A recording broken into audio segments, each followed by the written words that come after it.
que um espírito vem para a carne em uma gravidez de estupro? Uma coisa importante de nós percebermos é que a criança, ela não, o óvulo não fecunda o espermatozoide exatamente no momento do ato sexual.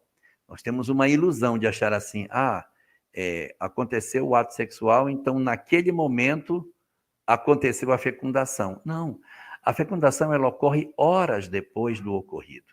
Acontece o ato sexual e os espermatozoides precisam percorrer o trato vaginal, entrar pelo córtex, pelo a entrada do útero, aí sair procurando pelas nervuras, um bocado vai para a trompa errada, outro bocado vai para a trompa certa. Eles demoram aproximadamente umas 3, 4 horas para alcançarem o óvulo que está no primeiro terço da trompa de Falópio, lá em cima, perto do ovário. Então, demora um tempo para isso.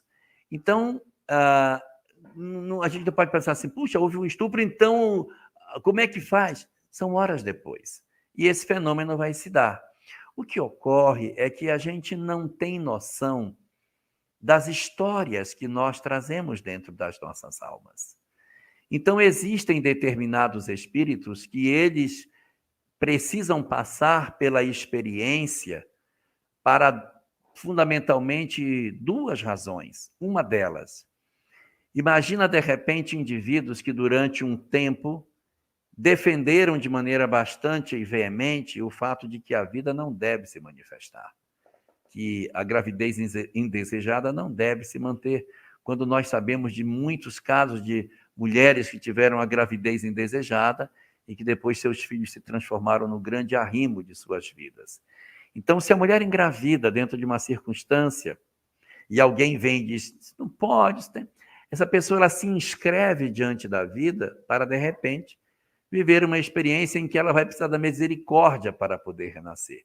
E ela pode, de repente, precisar de renascer dentro de um quadro em que a continuidade da sua existência vai depender da misericórdia de alguém que vai enxergar a criança e não o ato, para sinalizar para ela que ela pode retornar. Então, existe, neste cenário, a perspectiva das circunstâncias de expiação, na qual os espíritos passam por essa experiência como forma de se educarem e perceberem que todos precisam de um olhar atencioso da misericórdia.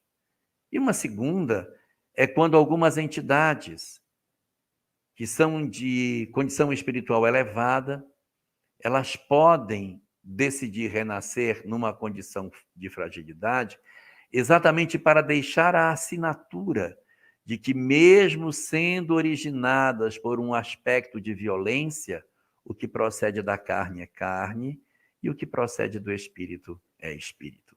E mesmo tendo sido concebido dentro de um ato de violência, um espírito de escol pode estar vinculado ao ovo que se fecunda, para deixar para a humanidade a inequívoca lição de que nós não podemos ler o livro pela capa.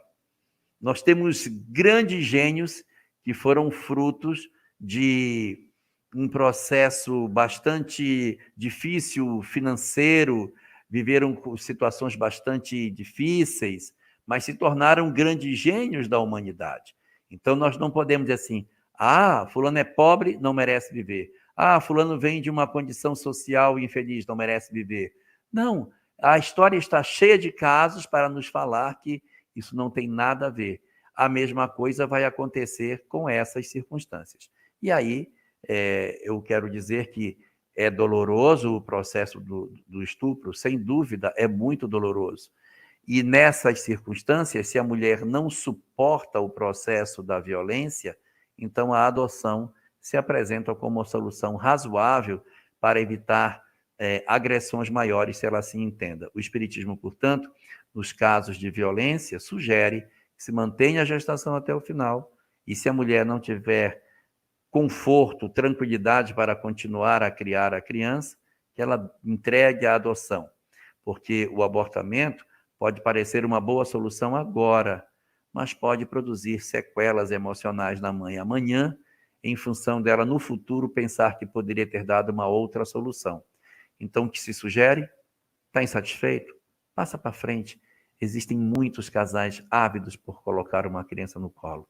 Se hoje eu não estou em condições, por meus aspectos emocionais, pelas minhas fragilidades, eu passo isso para outra pessoa, que vai cuidar daquele que veio através de mim, mas que nesse momento eu não estou tendo a habilidade, a estrutura emocional para lidar com a circunstância da maternidade.